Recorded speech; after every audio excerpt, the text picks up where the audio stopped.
Lately, I've been calling Eric Eco Destroyer Eric. So we're gonna recap something that Eric said on our show last week. Where I know a lot of people listen at different times, and everybody has a different kind of job. And it turns out that somebody married to somebody who has to do with nature heard this story and then alerted the organization that is visiting us today. So first we'll introduce who's visiting us, and then we'll recap the story that Eric said to get the organization in here.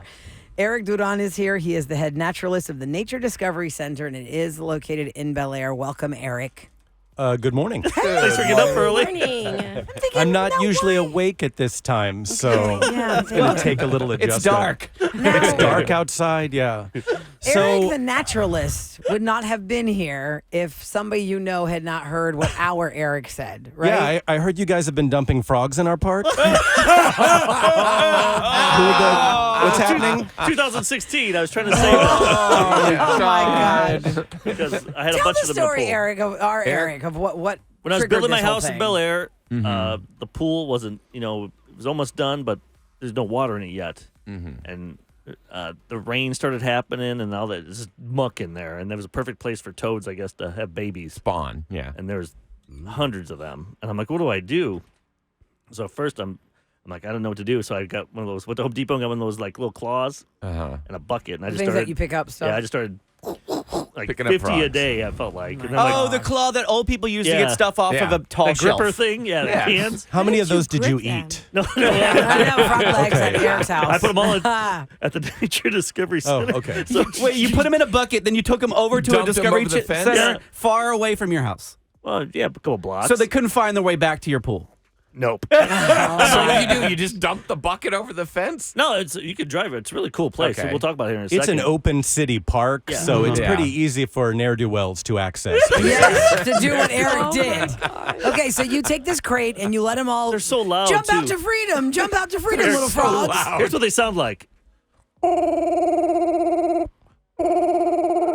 So imagine 50 of those. Imagine that. Wow. In your pool in the morning. I'm trying to go to work here, and my bedroom is right by that thing. Okay. So I just dumped them, and then I guess somebody heard it. Somebody heard then you I'm thinking, mention- did I By do the something way- wrong? Then I'm like, crap, did I ruin the Discovery Ecosystem. Center, the ecosystem He's there? shaking his head in disbelief and disgust. But where was I supposed to put them? I didn't know where to put them. I didn't want to kill them. Here's what I would say. If for people working at a nature center, we would just most of the time like to be told Okay. if you're going to be dumping hundreds and hundreds of frogs. And then you I don't might know say- how many. I don't know if it was It's probably about 3, 2,000 if frogs. it was exactly. 4,000 frogs. Yeah. There's 100. Because My it is going God. to impact the space you're introducing them No, I feel to. bad. Yeah. We would like to know that the thing being moved into the park is something relatively beneficial to the ecosystem. We would like to make sure that it's best for the frogs. Right. And so, most of the time, what we would ask is just that you run it by the staff first. And I'm sure that people that run any major park would probably like that as 'Cause I well. talked However, to I just, Colin yeah. that works with you, and he said people do leave. They bring animals all there. the Sometimes time, they bring cats. all the time, I He's found like, a don't lady bring cats. a couple of days ago. She had live trapped a possum in her yard, and she brought it in. The Oh. possums are moving around right now. And I will say, what you moved into our park is our local native terrestrial frog. Okay. It was. If you know that they're Sweat there. toads, it's called the Gulf Coast toad. Okay. And Look that they're up. native, so it probably fit into the ecosystem really well. I don't think you How did did any you harm. notice that they Gulf were there? Did Coast you just toad. look at it and say, wow, the snakes are getting fat? Well, we didn't. Yeah. We didn't notice. We Yeah, they didn't do. know anything Okay. about this It's until so big. This place is really cool if you get a chance. until somebody said something about dumping frogs on the radio. Oh, we did not know anything about And that. Eric from the Nature Center versus Eric from the Roula and Ryan Show. Eric, this is what's crazy about this is you would have known the impact by now because he did this in 2016. Yeah. Yeah. So yeah. now it would be answering questions for you that y'all maybe have had for the last It 6 years. It is entirely possible that sometime in 2016 I was walking through the park going, man, there's a lot of frogs here today. Why is it so loud in the park after a rain? I mean, it is possible, and I just don't remember it. So if you're Like, just we're tuning having a into the great- Roula and Ryan Show, let me reintroduce you, Eric. It's Eric Duran. He is the head naturalist of the Nature Discovery Center in Bel Air. Where are you guys? Bel Air and Newcastle, or Basically, yeah. okay? yeah. And Y'all it been looks there like an a open long park. time. It We're doesn't in- look like an arboretum where it's real overgrown. So I'm we trying to are, imagine it. yeah. So it is a former estate. It's 4 acres. It's Okay. a city park in Bel Air. We are a nonprofit that runs a nature center there. We're also the nonprofit that bought the land in the first place. Okay. So we have a really good relationship with the city of Bel Air. We run the park as a nature space and not just a recreational space. Got it. Y'all have It's been a there s- a long time, though. Oh, man. 1980s, sometime in the 1980s. Yeah, because I remember taking my daughter there when she You was can just go walk a little through kid. it, and there's a couple houses in there too where you get more information. Is it free to go in there? To just walk through the park, the little modest nature trails, and go look at the animals in the cages. We have, rabbits and box turtles and pigeons and a live possum. You can see those. Why do possums freak us out so much? And they do so Because we much know for they're us. supposed to be good for the environment, but they just freak out. You have one on your shirt, and I can't look at the shirt. Yeah, possums. I know they look Possums. to some people like big rats, but they're special animals. It's the United States' only native marsupial. So they It's bring just- they they're bring ugly. down. I know that they look ugly to some people. They bring down the population of ticks in any given area That's because really they're so good. good at grooming them off of themselves. They don't carry rabies. So there's all these things about them that I think are really special. But That's good. And you to brought know something that. with you. So what'd you bring? Gosh, Eric from the Nature Center, oh lordy Lou. Wait, he brought something? is every Come here, in a Kevin. bucket There's over a there, bucket Kevin. right now on the Close your eyes. heavy. Wait, close your eyes, Kevin. He's How I'm do not the gonna tell you what it people is. in Close your this- eyes. Come here. It could be a frog. Uh-oh. Can you stretch your headphones that way or no? I'll just It's fine. going to Just dump come a in. bucket of 500 frogs on him. Yeah, he's got a whole La bunch gente of toads. aquí. Will it? We Will would've it heard- we bite would've heard me? this. How? Would've- Oh, All well, right, they all right. want it to be a surprise. Are you guys going to be okay? I mean, Yep, It's you fine. probably Yeah, guess yeah, what's yeah. in the bucket. All right, here we go. Maybe it's a Yeah. little possum. Baby, All right, I baby gotta possum. A little walk over baby here and possum. see this. That would be because he loves furry creatures. He really does. It's me that has the problem with them. Kevin, close your eyes. Close your eyes. my eyes. I'm scared. Oh lordy, Lou. I'm scared. I'm scared. Oh, No. Close your eyes, Kevin. Close your eyes. no, Close no. your eyes. No, I don't want to. Oh, God.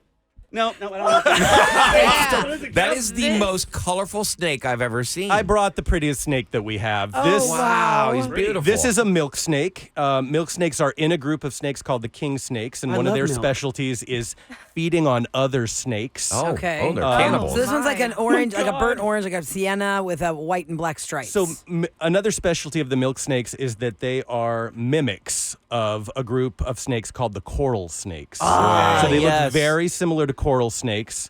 Coral snakes are a very common group. Well, I say group. It's a species, the Texas coral snake that lives in this area. Be careful, man. Did it bite you? No, just tickle me. No, he's ticklish. Gosh. oh god. Okay, Sorry. so Are you coral gonna try to snakes, hold it? This is not poisonous, obviously. So but this are one coral is snakes non poisonous. This one is non. As a matter of fact, Oh, man, most nice grip. most snakes are non-venomous. It's beautiful. It is such a pretty snake. Such a whip. So what we tend to Oh, use so cute. the word venomous with snakes, and venomous is when they can deliver their poison by a bite or by a sting. So you might say scorpions are venomous too. So you could eat this animal; it's not poisonous. Please don't eat it. Please don't ever. But it's also not venomous. So this creature looks very similar to coral snakes, strong. and that helps protect it from would-be predators. They might think Oh, again yeah. about going near this snake because it looks so similar to coral snakes. Do we have a lot of these like in the Bel Air area, in the Houston area? In the or- general Houston area, I would say coral snakes are actually more common, the thing that they're mimicking. But these are around and probably not in Bel Air. I find them in wilder areas Yeah. and Oh, less man. in It's called a milk urban snake. areas. Oh, a milk God. snake. Oh god, yeah. Eric, Milk it's getting really snake. close to your chin. Okay, Eric, you so gonna kiss it? somebody texted about the lifespan of a possum because you're saying how good they are for our environment. Are they last a long time? Oh, no, their lifespan is very short, as a matter of fact. Oh, how long? In the wild, maybe 3 or 4 years. That's it. Now, I will say that my dog was in the backyard and it tussled with my dog. It bit my dog. oh. And, I had to take Well, my you don't dog have the to worry vet. about rabies. No. Yeah. But they, when they're cornered, they can be mean. Yeah, and they have kind of an alligator-like mouth. They have Yeah, a row yeah. of very sharp teeth. Yeah. So it's not an animal you want to mess with if you can. Uh-oh. Eric is bringing the snake around to us, Eric from the Nature Discovery coiling- Center. it's coiling and around Sam's He's arm. tormenting us a bit with our fear. By the way, if you're just tuning in, we're talking to Eric Duran. He is the head naturalist at the Nature Discovery Center in Bel Air. And you guys, do you do like tours or do groups of schools come there and learn things? So, or yeah, this most- is just really for the neighborhood to just have a nature place there? Well, actually, we have a pretty wide reach across the city. A lot of schools from across Houston come. We give them nature tours. We teach them science and nature basics.